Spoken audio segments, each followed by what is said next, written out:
I didn't plan on staying the night. That's the part people always latch onto when I tell this story, like the whole thing could have been avoided if I just packed up and left before dark.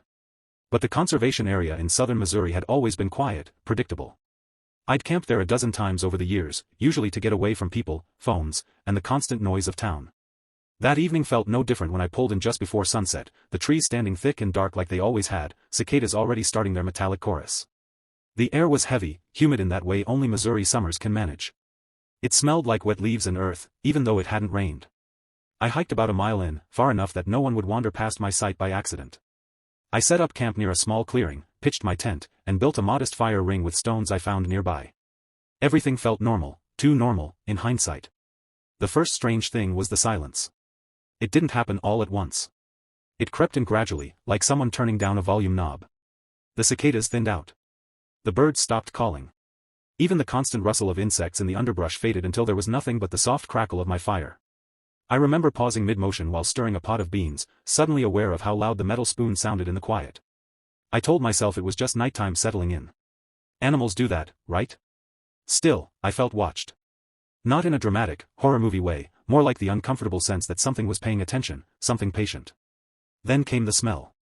It hit me in waves, thick and sour, like rotting meat mixed with wet dog and something almost sulfuric.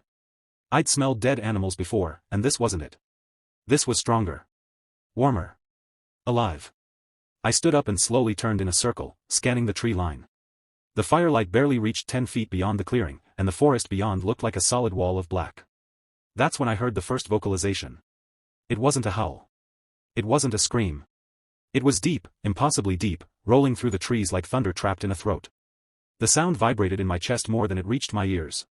It rose, broke into a rough, chattering cadence, then dropped again into a low, guttural rumble that made the hair on my arms stand straight up. I froze. Every instinct told me to grab my gear and run, but my legs wouldn't cooperate. I'd grown up in the woods.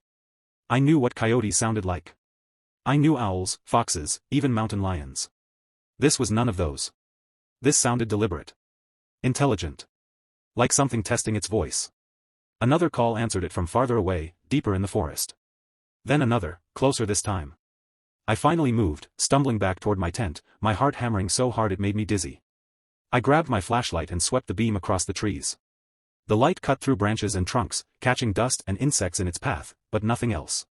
Still, I could feel it, whatever it was, moving. Branches snapped. Not the quick, sharp snap of a deer bolting away, but slow, heavy breaks, one after another. Footsteps. Measured. Unhurried. The smell intensified. Then I saw it.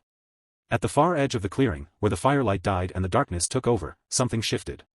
At first I thought it was just shadow playing tricks on me, but then it stepped forward. The firelight caught its outline, and my mind struggled to make sense of what I was seeing.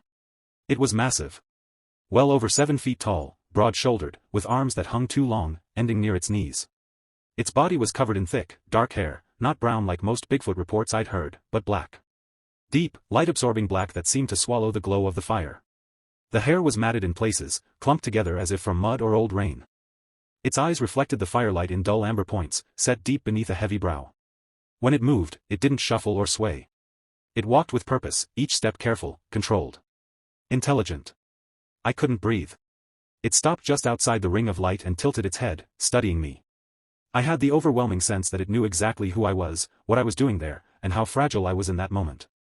My flashlight trembled in my hand, the beam jittering across its chest and arms. I could see scars beneath the hair, long, pale lines etched into dark skin. Then it vocalized again, closer than before. This time the sound was different. Shorter. Sharper. A series of low grunts and clicks, followed by a drawn-out growl that vibrated the ground beneath my feet. It wasn't a threat, not exactly. It felt like a warning. Or a message.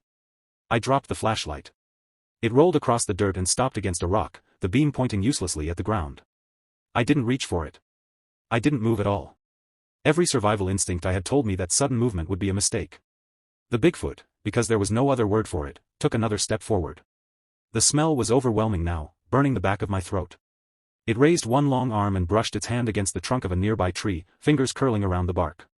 The tree shuddered slightly under the pressure. Then, from somewhere behind me, inside the forest, another call rang out. Closer than the first response had been.